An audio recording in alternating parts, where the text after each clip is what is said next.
জানুয়ারির শেষ সপ্তাহে নর্থ ইন্ডিয়ায় শীতের দাপট ক্রমশ বেড়ে চলেছে। পশ্চিমী ঝঞ্ঝার প্রভাবে পাহাড় থেকে সমতল সব জায়গাতেই তাপমাত্রা নামছে।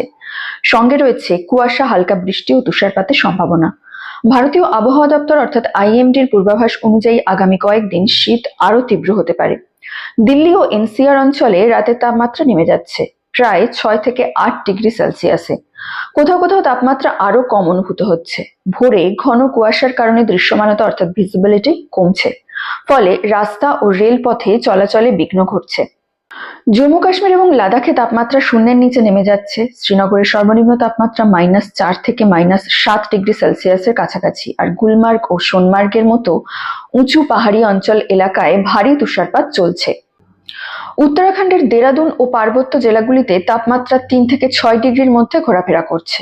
নৈনিতাল, মুসৌরির মতো পর্যটন কেন্দ্রে তুষারপাতের সম্ভাবনায় শীতের তীব্রতা আরো বেড়েছে। পাঞ্জাব ও হরিয়ানায় শীতল হাওয়ার সঙ্গে তাপমাত্রা নেমে এসেছে প্রায় 4 থেকে 7 ডিগ্রিতে।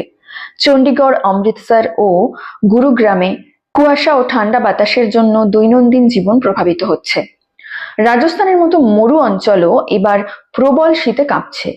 শ্রীগঙ্গানগর, চুরু ও সিকার অঞ্চলে রাতের তাপমাত্রা 2 থেকে 4 ডিগ্রিতে নেমে এসেছে। কোথাও কোথাও শৈত্যপ্রবাহের পরিস্থিতি তৈরি হয়েছে। উত্তর পূর্ব ভারতের পাহাড়ি রাজ্যগুলিতে যেমন সিকিম, অরুণাচল প্রদেশ ও মেঘালয়ে তাপমাত্রা 5 থেকে 10 ডিগ্রির মধ্যে রয়েছে। উঁচু এলাকায় কুয়াশা ও হালকা বৃষ্টির সঙ্গে শীতের অনুভূতি আরো বেড়েছে। সব মিলিয়ে উত্তর ভারতের বিস্তীর্ণ অঞ্চলে শীতের দাপট আগামী কয়েকদিন অব্যাহত থাকবে বলে জানিয়েছে আবহাওয়া দপ্তর। সাধারণ মানুষকে গরম পোশাক পরা, কুয়াশার মধ্যে যাতায়াতে সতর্ক থাকা ও আবহাওয়া সংক্রান্ত সতর্কতা মেনে চলার পরামর্শ দেওয়া হয়েছে। ধন্যবাদ।